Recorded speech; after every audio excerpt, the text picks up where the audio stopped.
Hey everyone, I'm Paul and today I'll show you the most difficult tire replacement I've ever done. Changing tires on a scooter is already hard to do at home without a tire machine, but this tire was super stuck to the rim. This video is part of an hour-and-a-half long movie where I fixed everything on my scooter, so some things will look a little funny, like I have the engine out of the scooter. You definitely don't need to remove the engine to work on the rear tire. Just put the scooter on the center stand, remove the exhaust and that muffler bracket, and you can get to the tire. The back tire on my scooter is a Kenda K-413 in a 130/90-10 size. The muffler has to come off first. I've already done that and removed the engine from the scooter because the exhaust studs needed repairs. The axle nut takes a 21mm socket and there are 2 bolts holding the support bracket. Some scooters don't have this bracket. There's a bearing in here. It's smooth enough. Pull the wheel straight off the axle and don't lose the spacer. Chinese scooters have a drum brake in the rear. The brake drum is built into the inside of the wheel. I'm cleaning the braking surface with 120 grit sandpaper. That looks much better. I expect the rear brake to be smooth and have plenty of stopping power.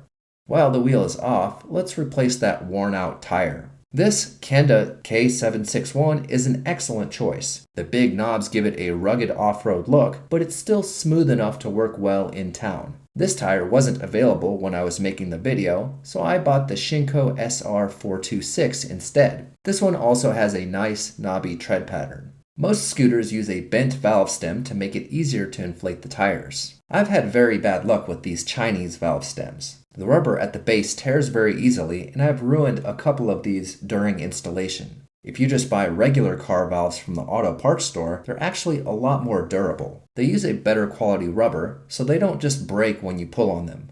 Your valve cap might have a valve core remover tool built into it. Just flip the cap over and it didn't work. I used a metal valve core remover tool instead. It just helps you get the air out faster. You can hold the valve with a small screwdriver to let the air out, or just rip the valve out like a caveman. Now I need to get the tire off the wheel. Use metal motorcycle tire levers to pry the tire down away from the rim. I recommend spraying soapy water in between the tire and rim to make it easier. Just get some water and add a bit of dish soap. You'll notice I did this to both sides and accomplished nothing. This tire is still stuck to the wheel. The wheel, also known as the rim, is a smaller diameter in the middle. This part is called the drop center. The picture on the left is a wheel with the tire installed.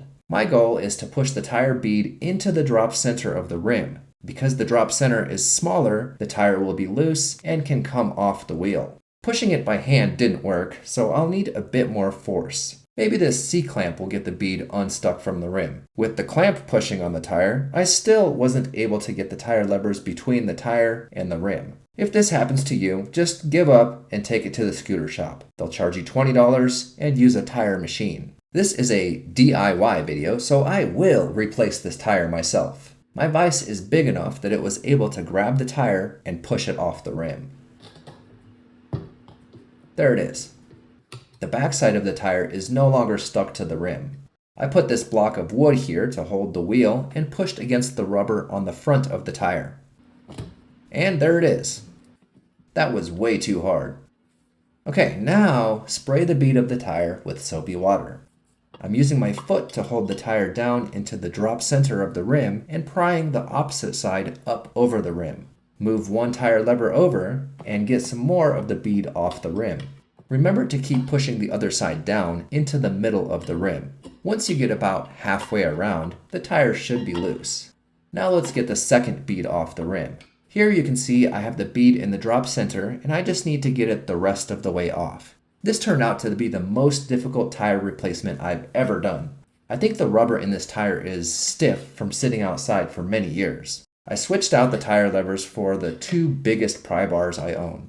After a lot of force and a lot of swearing, the tire finally let go and I got the wheel off.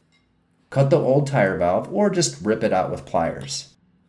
Spray a little soapy water on the new valve and push it into the rim.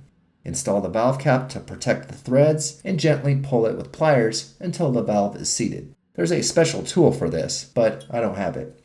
Finally, I can install the new tire. This one has a directional tread pattern, so look for the arrow on the sidewall. Start with some soapy water on both beads of the tire. Push the first bead of the tire into the drop center of the rim and use the tire lever to pry the tire over the edge of the wheel. I got lucky and it went on easily. Notice my foot is holding the second bead of the tire into the drop center of the rim.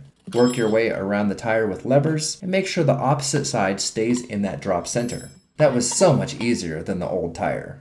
Use a compressor to inflate the tire. If the bead doesn't seat on the rim and the air just leaks past the tire, you can remove the valve core. This will allow the tire to fill with air faster. Most scooters recommend a tire pressure between 25 and 35 psi.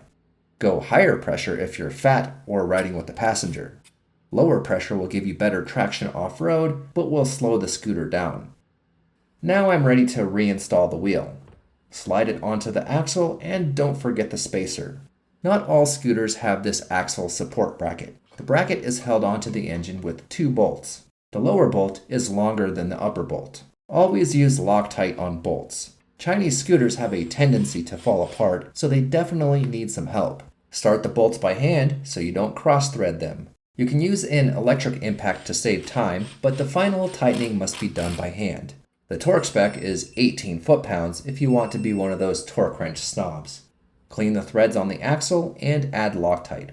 Install the nut and torque it to 80 foot-pounds. Jam a pry bar through the wheel above the transmission to keep it from turning. Before I forget, let's update that parts list with the tire stuff. I spent $60 on the tire and $5 on a pair of valves from AutoZone. Keep in mind, you have to remove the exhaust before you can remove the rear wheel, and you should get a new exhaust gasket while you're at it.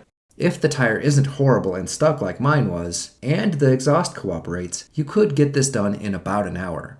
Don't start this job right before a brunch date though, because it's likely you'll spend 2 to 3 hours trying to change the tire, and you might be in a bad mood when you're done.